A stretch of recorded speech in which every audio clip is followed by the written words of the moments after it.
사랑합니다. 성도 여러분, 목요일 아침입니다. 오늘 말씀 묵상하십시다. 어제 찬송가를 들으신 분들은 마지막 소절을 남겨놓고 이게 또 이 태블릿이 문제가 있었었죠. 양해를 바라고요.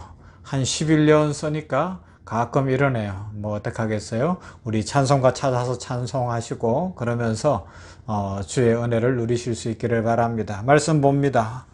야고보서 2장 8절부터 13절 말씀을 보도록 하겠습니다. 어제 이어지는 말씀이죠. 야고보서 2장 8절부터 13절 말씀. 너희가 만일 성경에 기록된 대로 내 이웃 사랑하기를 내 몸과 같이 하라 하신 최고의 법을 지키면 잘하는 것이거니와 만일 너희가 사람을 차별하여 대하면 죄를 짓는 것이니 율법이 너희를 범법자로 정죄하리라. 누구든지 온 율법을 지키다가 그 하나를 범하면 모두 범한 자가 되나니 간음하지 말라 하시니가 또한 살인하지 말라 하셨은즉 내가 비록 간음하지 아니하여도 살인하면 율법을 범한 자가 되느니라. 너는 자유의 율법대로 심판을 받을 자처럼 말도 하고 행하기도 하라. 긍휼을 행하지 아니하는 자에게는 긍휼 없는 심판이 있으리라. 긍휼은 심판을 이기고 자랑하느니라. 아멘. 여기 보면 8절에 이런 말씀이 있어요. 내가 만일 성경에 기록된 대로 내 이웃 사랑하기를 내 몸과 같이 하라 하신 최고의 법을 지키면 잘하는 것이거니와 라고 말씀합니다. 여기 보면 내 이웃을 내 몸과 같이 사랑하라, 이것이 최고의 법이다, 이렇게 표현해요. 최고의 법. 요한복음 15장에 말씀하셨죠. 내가 너희를 사랑한 것 같이 너희도 서로 사랑하라 말씀하셨습니다. 이 계명이 위대한 왕 우리 주 예수 그리스도께서 우리들에게 주신 것입니다. 이 법은 원래 레위기 19장 18절 말씀에 요약되어 있고요. 사람들이 서로 어떻게 대해야 하는지에 대한 그 모든 법의 기초로 주셨습니다. 마태복음 22장 37절부터 40절에서는 우리 주님께서 하나님을 사랑하고 이웃을 사랑하는 것이 온 율법이요 선지자라고 이 율법을 완전 요약해서 하나님 사랑, 이웃 사랑으로 알려주시기도 했습니다. 사도 바울도 로마서 13장 8절 그리고 갈라디아서 5장 14절에서 서로 사랑해야 할 것에 대해서 가르쳐 주고 있습니다. 예수님께서 특별히 사역 중에 이 어려운 가르침을 말씀해 주셨는데 마태복음 5장 19절 산상보훈 산상설교 속에 나옵니다. 그러므로 누구든지 이 계명 중에 지극히 작은 것 하나라도 버리고 또 그같이 사람을 가르치는 자는 천국에서 지극히 작다 일컬음을 받을 것이요 누구든지 이를 행하며 가르치는 자는 천국에서 크다 일컬음을 받으리라 말씀했습니다. 율법은 조금이라도 어기면 안 됩니다. 여기 있잖아요. 간음하지 말라, 살인하지 말라를 비교하고 있잖아요. 그죠? 비유로 들고 있습니다. 율법을 어겼다면 우리는 하나님과의 신뢰관계를 깨뜨린 것이 될 것이죠. 그럼 어떻게 돼요? 하나님과의 신뢰관계를 깨뜨리면 그리스도 예수께서 다시 죄값을 지불해야 되는 결과를 가져올 수도 있습니다. 계명 중에 하나를 의도적으로 어겼다면 우리의 삶을 향한 하나님의 뜻을 거부한 것이고 거절한 것이고 죄 지은 것이라고 이야기할 수 있습니다. 그러하기 때문에 앞에서 1절부터 사람을 차별하지 말라 하면서 회당에서 어떻게 해야 되는지 어제 살펴봤잖아요. 이렇게 차별하면 안 된다는 것입니다. 그것은 하나님의 법을 어긴 것이고 하나님의 사랑을 거부한 것이고 하나님의 말씀에 불순종한 것이 된다고 이야기합니다. 사람을 판단하거나 또 사람을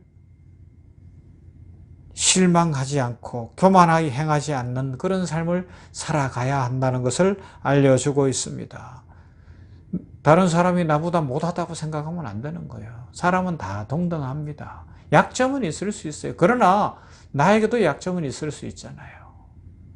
그것을 깊이 생각해야 됩니다. 그래서 12절 말씀에 보면 너희는 자유의 율법대로 심판을 받을 자처럼 말도 하고 행하기도 하라. 이 말씀이 무슨 말씀인가 하면 우리는 은혜를 통해서 은혜로 선물로 구원을 받았다는 거예요. 그러하기 때문에 그 율법 아래 있는 자처럼 하나님 앞에 철저히 순종할 줄 알아야 되고 믿음으로 살아야 된다는 것입니다. 그래서 사도 바울은 우리가 다 반드시 그리스도의 심판대 앞에 나타나리라 말씀하고 있어요. 심판을 한 번은 받아야 된다는 것입니다.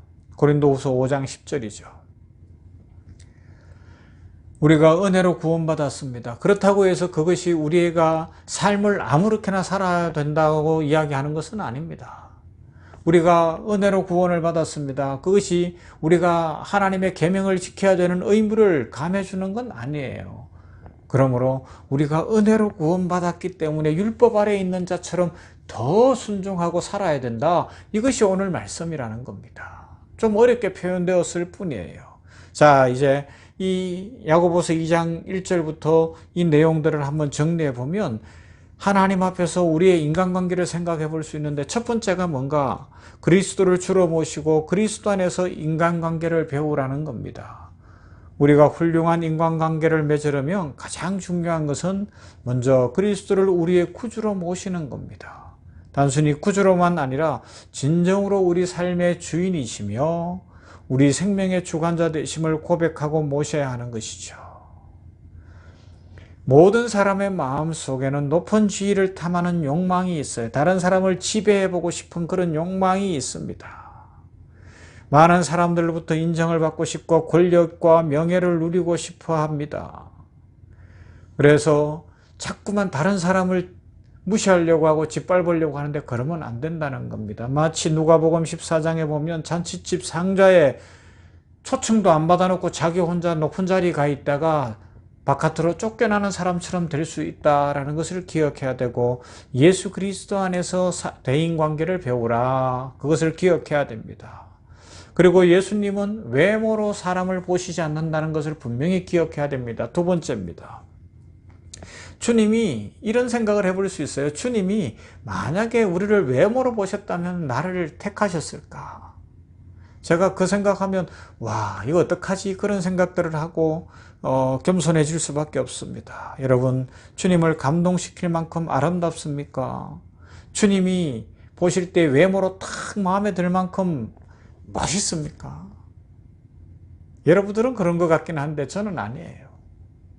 우리 사람들은 늘 외모에 대한 편견이 있고 겉모습에 대한 편견이 있는데 고슴도치도 제 자식은 사랑한다는데 그러지 않고요. 모두를 동등하게 사랑해야 된다는 것을 배울 수 있습니다. 그리고 주님은 마음의 동기를 보신다는 것을 기억해야 돼요. 겉으로 나타난 상황을 보시지 않습니다. 마음의 동기를 보십니다. 동기의 순수성이 중요합니다. 주님은 과부의 두 렙돈의 크기가 아니라 그 마음의 중심을 보시는 분이셔요. 그죠? 그 다음 네 번째, 주님은 우리의 현재의 모습보다 미래의 가능성을 보고 계십니다. 주님은 우리의 미래를 보고 계시는 거예요. 사람을 평가하실 때 현재의 그 사람으로 평가하시지 않습니다. 그 사람 속에 있는 가능성, 어떤 가능성? 예수 그리스도로 구원받고 하나님의 자녀가 되어 성령 받았을 때 이루어내실, 하나님이 이루어내실 그 가능성을 보시는 분이 우리의 하나님이시고 우리 주님이십니다. 예수님을 처음 만나 변화되어가는 베드로 사도를 생각해 볼 수 있습니다. 요한복음 1장 42절 데리고 예수께로 오니 예수께서 보시고 이르시되 내가 요한의 아들 시몬이니 장차 게바라리라 하시니라. 게바는 번역하면 베드로라.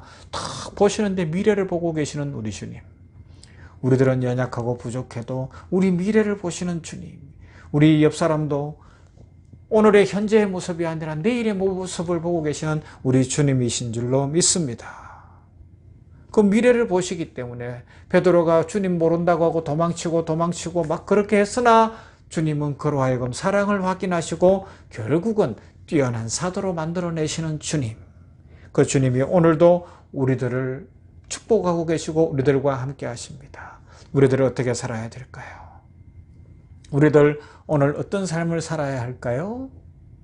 주님 앞에서 우리의 가능성을 보시는 주님, 우리의 미래를 보시는 주님, 우리 마음의 동기를 보시는 그 주님 앞에 사람을 차별하지 말고 그러면서도 주님 안에 있는 대인관계를 배우면서 옆 사람과 사이좋게 다른 사람들을 품어주며 이 세상에 평화를 전하는 그런 복되고 아름다운 인생 살아갈 수 있기를 주님의 이름으로 축원합니다.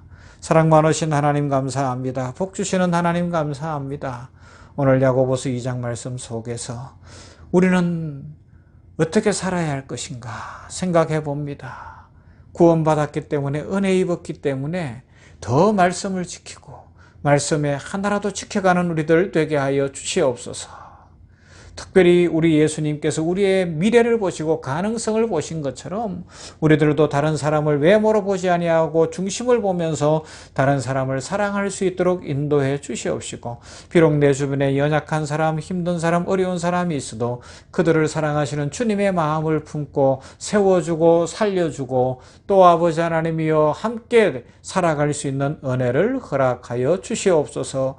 이 세상이 함께 살아야 되겠습니다. 잘난 사람들만 살고 권력 있는 사람만 살고 돈 있는 사람만 살고 배운 사람만 살아서는 안 되겠사오니 함께 사는 세상 되게 하여 주시옵소서. 아프리카의 어려운 사람들, 저 동남아시아나 저 중동 지역의 어려운 사람들을 품고 나아가며 지금도 여전히 정치적으로 피해자가 되고 있고 군사력에 의해 피해를 입고 있고 전쟁 중에 아파하는 사람들을 품을 수 있게 하여 주시옵시고, 우리들의 사랑을 보여주고 사랑을 실천하는 복되고 아름다운 삶을 살아가는 성도들 되게 하여 주시옵소서. 성도들의 가정마다 복 주시기를 원합니다. 기도의 소원을 이루어 주시옵시고 우리 모든 성도들 전인이 강건하도록 축복하여 주시옵시고, 없이며 아버지 하나님이여 주의 은혜 가운데에서 날마다 찬송과 감사가 넘치도록 오늘도 축복해 주시옵소서. 예수님 이름으로 기도하옵나이다. 아멘.